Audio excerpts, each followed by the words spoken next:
et d'acclamer.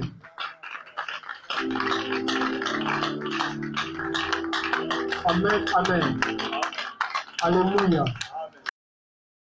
Salut 5 personnes, je lui dis de venir à la réunion du Saint-Esprit. Salut 5 personnes.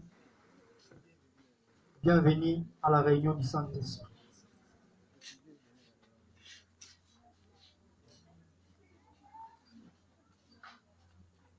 Amen, amen. Alléluia. Amen. Amen, amen. Vous pouvez vous asseoir là où vous êtes.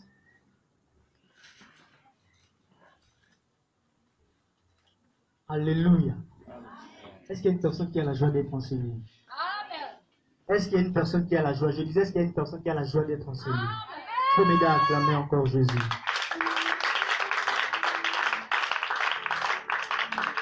Amen, amen.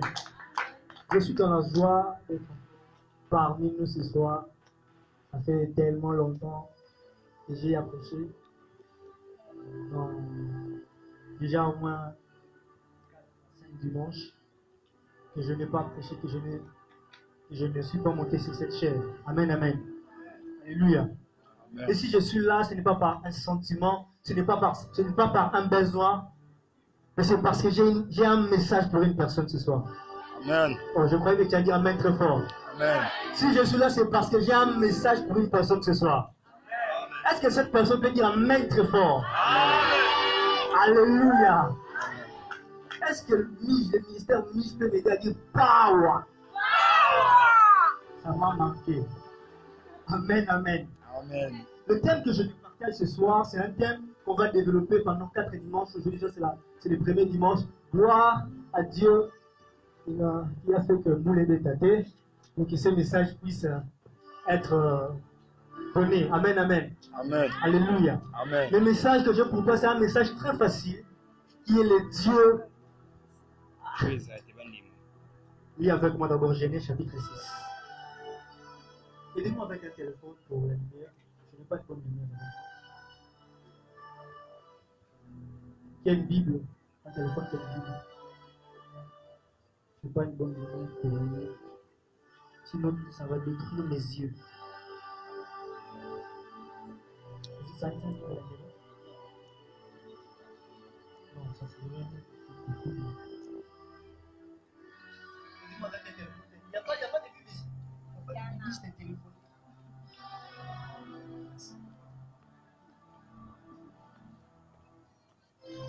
Amen, amen. Amen. Alléluia. Amen. Est-ce qu'il y a des gens qui ont leur Bible ici? Amen. Même dans les téléphones, tu peux, si tu en as, lève le main. Pour lequel à tête piste. Apprenez à avoir vos Bibles de la même manière que vous donnez la valeur pour votre argent. Genèse chapitre 6, les versets 1er jusqu'au 4e. Je lis au nom de Jésus. Lorsque les hommes eurent commencé à se multiplier sur la face de la terre, et que de filles leur firent nées, les filles de Dieu virent que les filles des hommes étaient belles, et ils en prirent pour femmes parmi toutes celles qu'ils choisirent. Alors l'Éternel dit, mon esprit ne restera pas à toujours dans l'homme, car l'homme n'est que chair, et ses jours seront de 120 ans. Les géants étaient sur la terre en ce temps-là, après que les fils de Dieu firent venir vers le fils des hommes, et qu'ils eurent donné des enfants. Ce sont ces héros qui firent famer dans l'Antiquité. Amen, amen. Amen. Tu peux te rasseoir là où tu es. Aide-moi à acclamer pour la parole de Dieu. Alléluia. Amen. Amen, amen. Amen. Alors le message que je pour toi ce soir, c'est le thème est la naissance des géants. Dis à ton voisin, dis à celui qui est à côté de toi la naissance des géants. Change encore de voisin, dis la naissance des géants. Alléluia. Déjà, la naissance, c'est d'une définition familiale ou familier. La naissance, c'est introduire un être à la vie. Amen, amen. C'est amener un être à la vie. Ou autrement plutôt, c'est créer quelque chose ou l'apparition d'une chose dans un lieu où il n'y avait encore rien. Amen, amen. Amen. Lorsque cette chose apparaît, c'est une naissance. Par exemple, on peut être tous là ensemble et on se décide de dire, ben voilà, pour créer un parti politique. Et si le jour où on le crée, comme aujourd'hui c'est le 3 novembre, le 3 novembre devient la date de naissance de ces partis politiques. Amen, amen. Amen. Donc le parti politique commence à naître parce qu'il y a eu des gens qui se sont décidés afin de donner vie à quelque chose. Alléluia. Amen. La naissance, c'est amener à l'existence ce qui n'a encore jamais existé. Alléluia. Amen. Amen, amen. Amen. Merci. C'est amener quelque chose qui n'a jamais existé à l'existence. Et il y a le deuxième mot qui est le géant. Quand je parle de géant, je crois que tout le monde s'y réfère. Les amoureux du film savent de quoi je parle. Hein? Et les gens qui aiment le film de science-fiction vont comprendre que quand on dit géant, c'est un être bizarre. Et là, le géant de la Bible, les géants dont la Bible parle, ne sont pas des géants en forme de taille courte ou de géants spirituels d'abord, mais ce sont des géants en forme, en ayant une taille élevée. Amen, amen. Amen. Ce sont des gens qui ont des tailles, qui sont grandes de taille en fait, qui sont hautes de taille. Ils sont des géants, ce sont des gens qui mesuraient dans l'Antiquité près de 4 mètres de hauteur. Alléluia. Amen. Amen, amen. Amen. Je vous relate une histoire par rapport à ce qu'on vient de lire. Avant, dans le livre de Genèse chapitre 6, le verset 1er, la Bible dit le Fils de Dieu, en hébreu le Ben Elohim, on vit que le Fils, on regardait sur la terre et on vit le Fils des hommes. Lorsque les hommes ont commencé à donner naissance. Et ils se sont dit, ben voilà, quand même il y a des jolis filles sur terre. Et ils se sont dit, allons et approchons-nous d'eux, afin de les reconnaître et de donner naissance aux humains. Alors que ces êtres sont venus sur terre, ils ont connu des filles des hommes, et les filles des hommes ont tombé enceintes. Et depuis ce jour, ils ont donné au monde, ils ont mis au monde des enfants qui, après quelques années, sont devenus des géants. Amen, amen. Amen. Donc, un géant, par une révélation, c'est la rencontre de ce qui est divin et de ce qui est humain. Alléluia. Amen. Parce que le Fils des hommes, le Fils de Dieu plutôt, c'était des anges. La Bible ne signifie pas très bien si ces anges-là c'était des anges purs ou si c'était des anges déchus. La Bible n'a pas précisé. Le seul qu'on sait que c'était des anges dans le ciel qui ont eu à voir des hommes, des filles des hommes, et à les reconnaître. Tu vas me dire, mais prophète, comment ça se fait un esprit puisse connaître une femme et donner naissance? Écoutez, une fois Moïse, une fois Abraham à la chaîne de Mamré était assis. Directement, il voit 3 êtres lui apparaître, s'approcher de lui. Et il se dit, certainement ces êtres-là ne sont pas normaux. Il les rappelait, ces êtres-là sont venus, ils ont mangé et ils l'ont béni. Bizarrement, il y a des gens qui disent que ces êtres c'était le Père, le Fils et le Saint-Esprit. Aujourd'hui, je suis venu détruire cette théologie. Amen, amen. Je suis venu détruire cette théologie avec des bases bibliques. Que ce n'est pas le Fils, ce n'est pas le Père, le Fils et le Saint-Esprit. Ni le Père, ça a été écrit. Pourquoi? Parce que l'homme qui parlait, c'était l'homme qui était au milieu. Mais après, les 3 hommes, il y en a un qui est parti et 2 sont restés. Ce sont ces gens qui ont parti détruire Sodome et Gomorrhe. Est-ce que ces gens qui sont partis détruire Sodome et Gomorrhe étaient-ils le Fils et le Saint-Esprit? Non, mais c'était des anges. Donc, Abraham a rencontré Dieu et des anges. C'était pas Dieu le Père et le Fils et le Saint-Esprit. Yes. Alléluia. Amen. Abraham a fait la rencontre de Dieu théophanique et des anges qui l'accompagnaient. Alléluia. Yes. Donc, les anges avaient porté de la chair humaine. Il y a quelque chose possible pour les anges quand même de connaître les femmes. Alléluia. Amen. Et croyez-moi, aujourd'hui nous sommes dans une époque où on est trop saint, puisque la sainteté elle-même, on est trop pur et parfait pour accepter les choses surnaturelles. On est trop sanctificationnel. C'est un mot que j'ai créé maintenant même. Alléluia. Amen. On est trop sanctificationnel pour dire que l'homme est salima ou bien que salima. Amen, amen. Amen. J'aimerais vous dire une chose. Il y a aujourd'hui des humains qui vivent sur la terre, mais qui ne sont pas des gens qui sont nés d'un homme et d'une femme. Amen. Il y a des gens aujourd'hui qui vivent sur la terre, tu le crois, tu dis avec lui, mais qui n'est pas humain d'origine.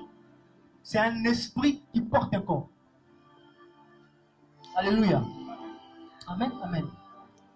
Nous sommes dans un temps où le diable a renforcé son armée afin de détruire l'église. Où il n'utilise pas que les gens, mais il est en train d'infiltrer les gens au sein des hommes. Vous allez me dire, comment ça se fait une personne à Botarate? À Kebanganga? Nanga pese moi. Nanga pese moi. Dites-moi, moi nana autre. Vous allez me dire que c'est enfant humain? Yeah. Dites-moi si c'est enfant humain. Amen, amen. Amen. Ce n'est pas un humain. Un esprit déchu. Un démon qui entre dans un corps pour vivre. Et de tels enfants, ce sont des enfants qui apportent des malheurs souvent dans la famille. Yes. Le diable ne vient jamais pour arranger, vient toujours pour détruire. Yes. C'est pourquoi lorsque les géants ont commencé à marcher sur la terre, Dieu s'est dit non, non, non, non. Mon esprit ne restera pas toujours dans l'homme. Yes. Pourquoi? Parce qu'il a vu que les géants amenaient du désordre. Et il s'est dit que c'est une race déchue. C'est une race impure. C'est une race qui désobéissait l'ordre divin de la création. Parce que Dieu avait dit à l'homme, Dieu avait dit à l'homme de connaître sa femme afin de donner quoi? Une postérité. Parce que la postérité de la femme, c'est la postérité qui fera quoi? Écrasera la tête. La tête. La postérité de la femme, pas d'abord, je ne parle d'abord d'une manière prophétique pour dire que c'est Jésus-Christ. Mais je parle d'une manière biologique pour dire que c'est les hommes. Alléluia. Amen. Donc, tout humain qui vient sur terre, qui ne passe pas par la rencontre d'un homme et d'une femme, c'est un géant. Alléluia. Yeah. Il y a même très fort. Amen. Les fils de Dieu sont des anges qui ont quitté les cieux. Et ils ont donné des géants. Écoutez, et après cela, Dieu s'est décidé de tuer, ou je peux dire de détruire, pour ne pas dire que Dieu c'est un assassin, de détruire toute l'humanité. Mais en gardant une personne et sa famille, Noé. Pourquoi? Parce que Noé n'avait pas embrassé la race des géants. À cette époque-là, la race des géants était répandue sur toute la terre. Alléluia. Amen. Et après le déluge, bizarrement, par quel mécanisme? Je n'ai pas compris. Si les anges étaient descendus encore pour le faire. Lorsque Moïse envoie les espions à Canaan,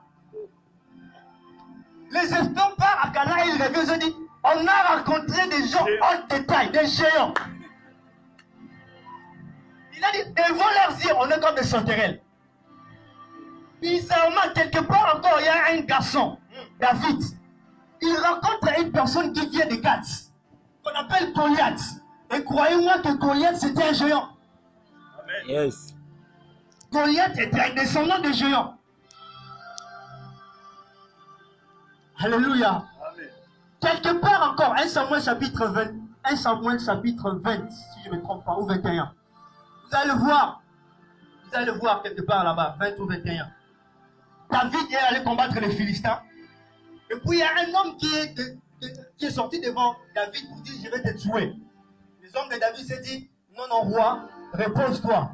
Parce qu'on ne veut pas que la lampe d'Israël puisse t'éteindre. Un des soldats de David s'est levé et a tué cet homme. La Bible dit que cet homme était un géant. Et même, la Bible précise que Goliath avait un frère. Yeah. Non, non. On va retrouver une personne. Il était jumeau. Oh, amen. On n'a pas que tué un seul Goliath dans la Bible. Amen. Lis avec moi 2 Samuel. 2 Samuel. 2 Samuel chapitre 21. 2 Samuel chapitre 21. À partir du verset 16.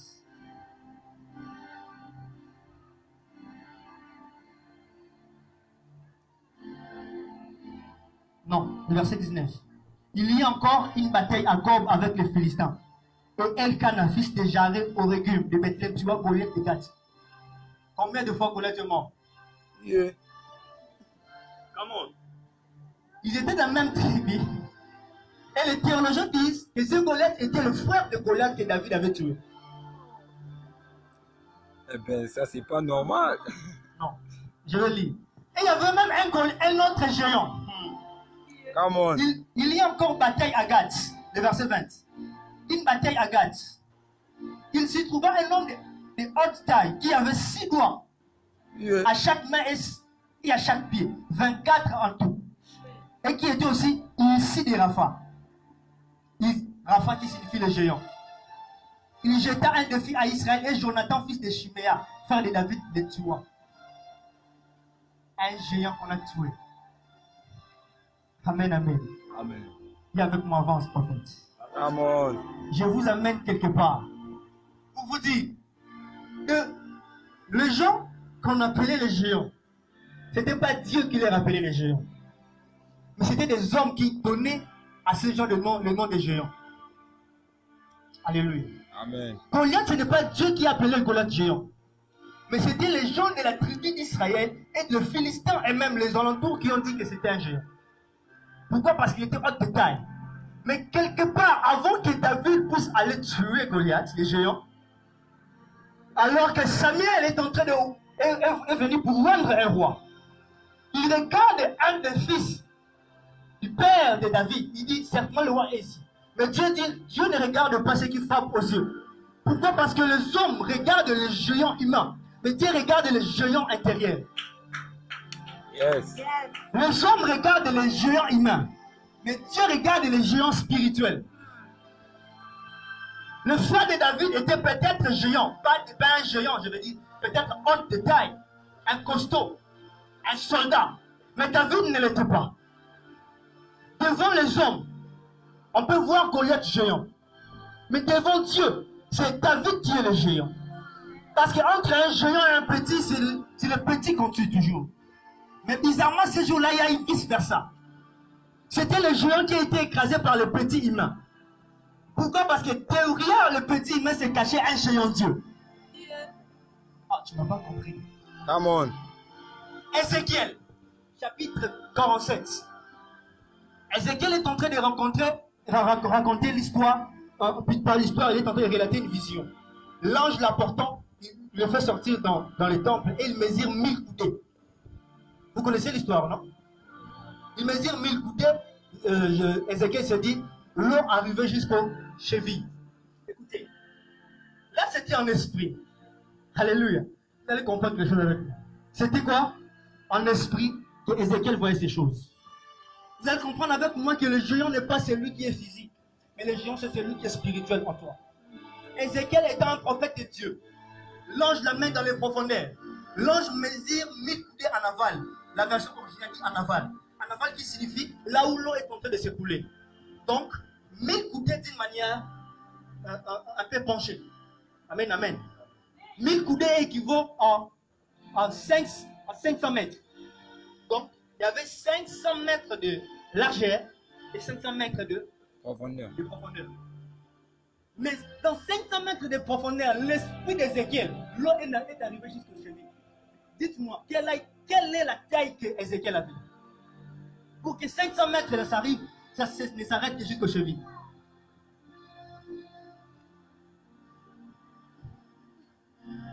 Yeah. Il mesure encore 1000 coudées, 500 mètres. Les eaux s'arrêtent jusqu'aux genoux. Donc 1000 mètres de profondeur d'eau. Peut-être qu'on va atteindre déjà un fleuve. Bon, pas forcément. 1 kilomètre.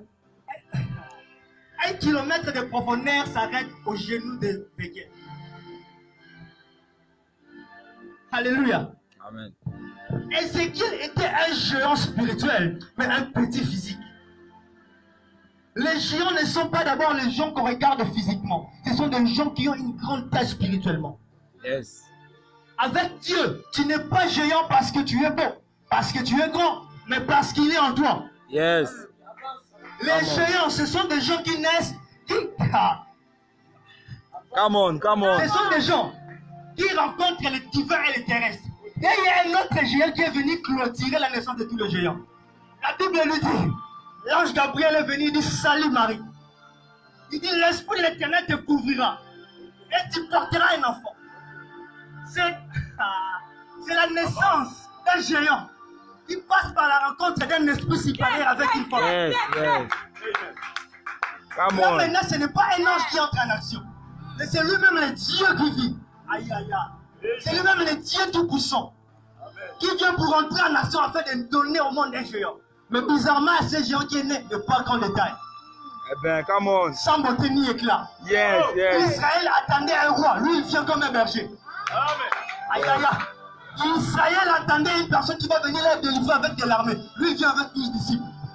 Come on. 12 caca. Israël s'attendait à un Messie qui va venir là libérer de l'occupation grecque et romaine. Mais lui il vient avec 12 soldats. 12 caca. Et quand on leur demande, mais toi tu dis que le Fils de Dieu est le Messie, comment tu veux? Non, moi mon royaume n'est pas terrestre. Céleste. Yes. Les géants n'est pas celui dont les hommes s'attendent d'eux. Mais les géants, c'est celui dont Dieu s'attend de toi. Les hommes attendent de toi un Messie qui va venir libérer Israël avec des soldats. Mais Dieu attend un Messie qui va venir mourir sur la croix. Yes. Tu n'es pas géant. Tu n'es pas géant parce que tu as beaucoup d'argent. Tu n'es pas géant parce que tu influences beaucoup. Tu es géant parce que tu as un Dieu derrière toi. Dans le monde des esprits,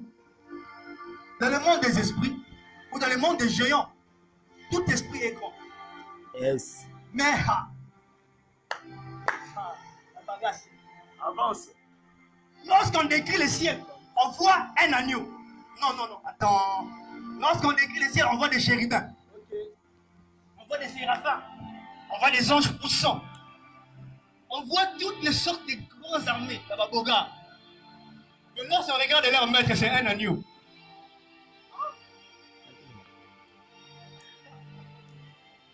Celui qui dirige tous ces grands soldats, c'est un agneau. Pourquoi? Tu n'es pas grand parce que tu as des ailes. Mais tu es grand parce que tu peux mourir pour les autres. Tu n'es pas grand parce que tu es un chérubin loin. Tu es grand parce que tu es un agneau qui est assis sur le trône. Yes. Les géants ne sont pas les gens qui bougent la terre d'une manière ou d'une autre. Mais ce sont des gens qui viennent avec une mission. Amen. Alléluia. Il y a un géant qui est venu sur la terre, Jésus-Christ. Il a bouleversé tout le monde. Goliath était un géant. L'homme qui avait 24 doigts en total était un géant. Mais qui se souvient de son nom? Est-ce que Goliath est une église aujourd'hui? Dis-moi qui est Goliath aujourd'hui. Alléluia. L'importance des géants, mec. Écoutez. Maintenant, je prends le bon côté des géants de Goliath. Lorsque tu es géant en esprit, la facilité est ton partage. Yes. Alléluia. Amen. Le bonheur est ton partage. Écoutez, nulle part on a dit que Goliath était fort. Nulle part. On a simplement dit qu'il était géant. Aujourd'hui, lorsque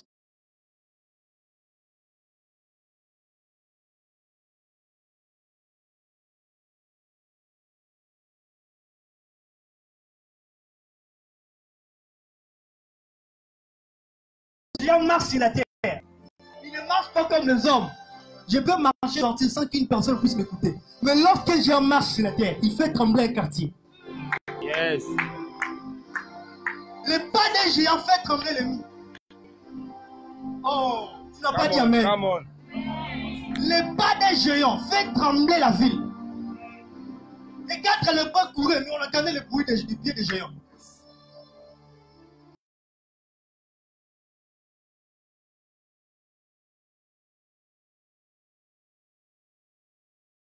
Quand je suis un géant. Tu es un géant et une géante. Oh, Yes. il n'y a qu'une seule personne qui a compris. Amen. Tu es un géant et une géante. Amen. Tu es appelé à influencer. Yes. Tu es appelé à impacter. Yes. Tu es appelé à bouleverser. Lorsque tu marcheras, la terre va commencer à trembler. Là où tu mettrais tes pieds, on va sentir qu'il y a les traîtres qui sont restés. Là où l'éléphant passe, on sent qu'il y a des traces de l'éléphant sur la terre. Il laisse des empreintes. Je déclare sur ta vie comme prophète. Yes, come on, Peu come on. importe ton âge, à une certaine époque de ta vie, tu vas impacter. Yes. Tu vas impacter Dieu au nom de Jésus. Amen. Les géants, peu importe, même s'ils sont les derniers, on les retrouve toujours. Yes. Tout le monde peut être court, mais lorsque les géants est derrière, le directeur. Non, attends. À l'école, on place tout le monde. Du plus court au plus géant. Yeah. Mais parfois, quand le directeur est devant, il ne regarde pas celui qui est court. Toi là-bas, il est visible. J'aimerais te dire une chose. Yes. Quand tu es géant, tu ne feras pas d'effort pour te faire voir. Yes. Tu ne feras pas d'effort pour te faire voir. Tu te lèveras seulement, tout le monde te voit. Yes. Tu diras un mot et tout le monde va écouter. Come on. Et bizarrement, les géants. Et bizarrement, les géants n'ont pas une petite voix. Yes. La plupart des gens ont une grosse voix. Ont une voix rock. Yes. Lorsqu'ils parlent, mais on sent qu'un géant parlait. On sent qu'un géant prononçait un mot. On sent qu'un géant dit quelque chose. Yes. Alléluia. Amen. Amen, amen. Amen. Je disais que les géants sont toujours les premiers, non jamais les derniers. Yes. C'est l'article du dernier pour l'autre. Come on. Viens, viens. Ah, viens encore, viens encore. Esther, viens. Et Rodi, viens. Placez-vous comme ça.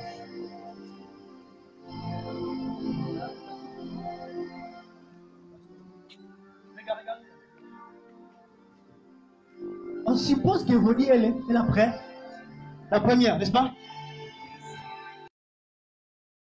Les derniers. Hein? Dis Amen. Amen. Dis power. Dis encore. Maintenant, c'est quoi le temps quand tu dis que les derniers seront les premiers, les premiers seront les derniers, ça signifie avec vous. Ça ne signifie pas que le premier, Aroya, tu seras le premier. Avec Dieu, c'est pas comme ça. Avec Dieu, regarde pas qu'est-ce qui se passe. La ligne d'arrivée est ici. La première est là. Donc Dieu veut faire de toi là, le premier. Il prend la ligne d'arrivée. Il le place ici. Et il dit, Salem, tourne-toi. Tourne-toi. Esther, tourne-toi. Et vous dites, tourne-toi. Dites-moi qui est maintenant le premier. Come on. Tu n'as pas compris. Amen. Come on. Dieu va déplacer la ligne d'arrivée afin de faire de toi la première personne. Yes. Je crois que tu allais te lever, dire Amen très fort. Lève-toi là où tu dis Amen très fort. Dieu va déplacer des challenges et faire de toi la première de ta génération. Tu ne feras pas d'effort. Pourquoi? Parce que tu es un géant. Tu ne feras pas d'effort. Pourquoi? Parce que tu es un géant. Je prophétise la naissance des géants en ce lieu. S'il y aura des hommes, je prophétise pour 10 ans. Pendant les 10 ans qui vont venir, s'il y aura des gens qui vont partir, ce sont des gens qui sont enseignés aujourd'hui. Pourquoi? Parce que tu es un géant. Tu vas faire trembler Matadou, trembler Kinshasa, faire trembler la RDC. Tu vas finir, tu vas faire trembler la foule. Alléluia. Amen. Je dis que tu es un géant. Amen. Tu vas impacter. Dis Amen. Je vais faire les cafés, toi commencer à me dire Amen. Amen. Ne reçois pas ça. Je disais que tu es un géant. Amen.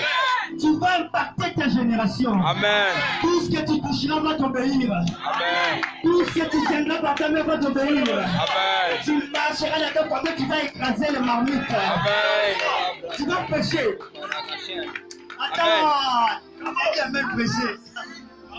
Dis Amen pécher. Tu vas pécher. Pourquoi on pêche? Non, attends. Qu'est-ce que signifie pécher? Pécher, c'est transgresser les lois. Et Jésus te dit que toi, tu es un pécheur. Pourquoi? Parce que dans ta famille, il y a des lois établies. Yes. Donc, vous n'avez pas maté. Yes. Vous n'allez pas vous marier. On soit mis tout caté. Aïe. Ça va cacheter. Tout ça sont des lois. Maintenant, lorsque toi, tu es en train de naître comme un géant, tu viens, tu es en train de transgresser les lois. Donc, tu pêches contre, Yes, come on, tu pêches come contre les lois de la famille. on. Yes. Toi, tu vas pécher contre les lois de la famille. Amen. Tu vas pécher contre les lois de la famille. Les lois qui vous limitent. Qui disaient que vous n'allez pas réussir. Qui disaient que toi, tu ne vas pas devenir une grande personne. Je te dis, tu es un pécheur familial. Amen. Yes. Il y a main très fort. Mais power. Il y a main très fort. Amen. Il y a main d'un géant. Amen. Écoutez, Joseph, Ça c'est fort. tout le monde l'a méprisé. Bah, étant que Joseph était un géant, il fait des visions, il fait des songes. Il voit que tout le gerbe de leur frère s'était prosterné à celui du sien. Il voit même la lune, les étoiles en train de se prosterner. Tout le monde les méprise. Tout le monde dit que c'est un aventurier, il se croit, c'est un orgueilleux, il se dit qu'il y est né. Alors qu'on oublie que Joseph, c'est la méthode. C'est la méthode qui est un pont. Alléluia. Amen. Nulle part, on avait dit que Joseph sera ministre dans leur famille. Une personne qui vient de loin, une personne dont on ne connaît même pas, on le jette, on le met en prison, il se retrouve en prison, il utilise son don, il devient premier ministre.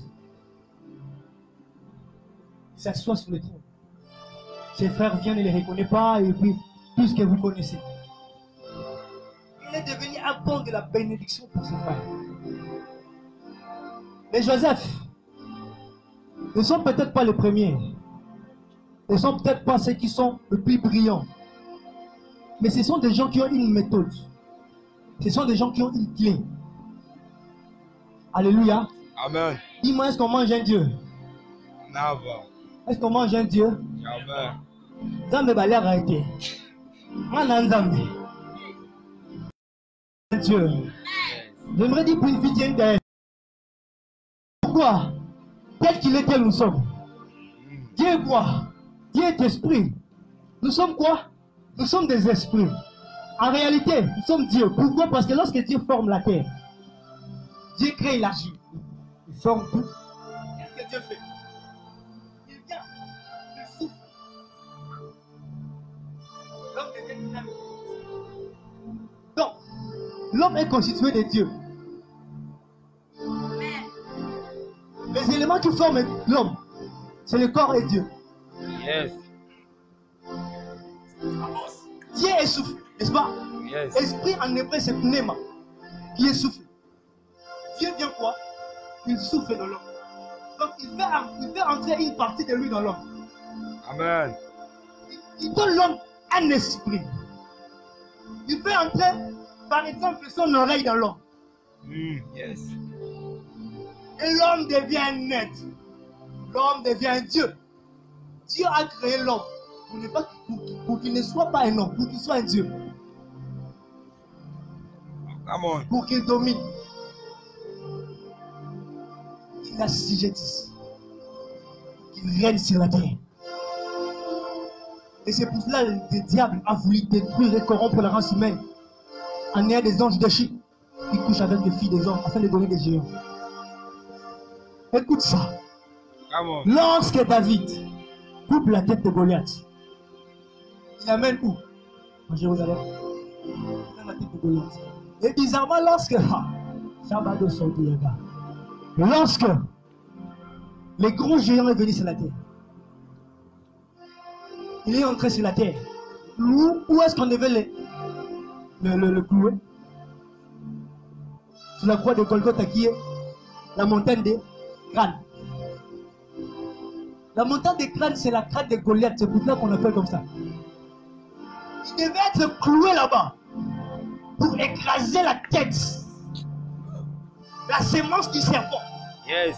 Car le Fils de Dieu, les géants étaient la sémence du serpent. Ils étaient là pour corrompre. Et la tête du serpent sera écrasée par la postérité de la femme. Yes. C'est pourquoi Jésus a été cloué là-bas pour écraser sa tête. Tu n'es pas un géant pour venir danser sur la terre. Tu n'es pas un géant ici sur la terre pour ton midi pour ôter la nouvelasse. Tu n'es pas un géant pour que chaque fois tu pars au bas.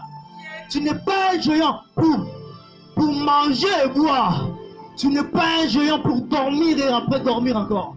Tu n'es pas un géant pour la ma famille. Tu es un géant pour une mission. Tout ce que tu fais, c'est la distraction. Je te dis vrai. Tu es en train de te distraire. Tu es en train de faire l'histoire que Samson était en train de faire avec Dalila. On va te couper les cheveux. Yes. Continue au Katosuki. Yeah. Tu vas perdre ta force. Tu n'es pas appelé à manger et boire chaque jour. Au jeune appelé chaque semaine, tu manges du lundi. Du lundi au lundi, tu manges. Tu veux dire, ah, moi je sais, je reçois. Je reçois. Quand je jouais au basket, parfois, on fait un fois de match. Quand on voit que l'on passe, parce qu'à la masse, on a la force. Ballon est une vitesse moro. Vitesse là, il faut quasiment fixe. Parce qu'il avec une règle. Parmi. Une vitesse inimaginable. Et là, toi, tu dois l'attraper avec tes démons. À cause de l'humanité que nous avons. Quand les ballons arrivent là, c'est un moment d'ennemi là. C'est ce que tu es en train de faire. Tu dis tu reçois même. Les réceptions viennent. Comme des ennemis. Pourquoi? Parce qu'il n'y a pas d'ouverture. Anti-balle. Anti-balle. Anti-bénédiction. Anti-bénédiction. Et t'es temps, ils ont gagné là. Moi j'ai Catalambano. Alléluia. Amen. Et moi j'ai Catalambano. Catalambano. C'est le je reçois. Il faut agir avec l'essentiel. Ne fais pas passer ton temps à des futilités. Ne laisse pas ton temps à des choses bizarres, des choses qui ne t'apporteront rien sur la terre. Ne fais pas passer ton temps à manger et boire. Matin, midi, soir, trace illement. Et puis tu viens, tu chantes. C'est moderne. Tu lui dis, God, I love you. You are forever alone. C'est pas bon. Tu nous en parles. Je témoigne Dieu. Tu fais témoigner Dieu. Tu parles en langue, tu vis aussi. Tu vas prier. Vous savez, il y a des langues dont tu écoutes, tu dis, langue, vraiment, il y a des langues, il y a certaines langues. Quand tu écoutes ça, mon fils, tu sais que ça, il t'a pris à m'imiter. Tu sais que il n'a pas beaucoup de temps de le dire. Mais des langues, quand tu écoutes, qu'ils obligent à vivre la sotoli. Mais au c'est un autre bisou. L'air arrive, on doit commencer à prophétiser contre les faux langues. Yes, come on. Tu parles du frère, arrête. Ton langue, c'est du fondé. Yes, yes. Plaise à dire que ces choses arrivent à l'église. Amen. Ça, c'est bon. Le temps de la fin sera caractérisé par les choses bizarres. Amen. Et j'aimerais vous rappeler, les géants sont sur la terre. Amen. Étudiez avec eux. Il y a des gens qui sont des démons humains. Ils vivent avec vous, ils mangent avec vous. Ce sont vos cousins. C'est un démon. Vous étudiez avec eux. L'heure est arrivée où tu dois travailler ton esprit géant. Parce qu'un géant, un plus grand géant face à un plus petit géant, le plus petit c'est Hadès. Tu n'es pas fort en esprit. C'est pourquoi lorsqu'on te fixe les yeux, tu n'es pas un grand esprit. Alléluia. Amen. Amen, amen. Amen. Lève tes deux mains, tu vas prier à Dieu. Dis Seigneur, rends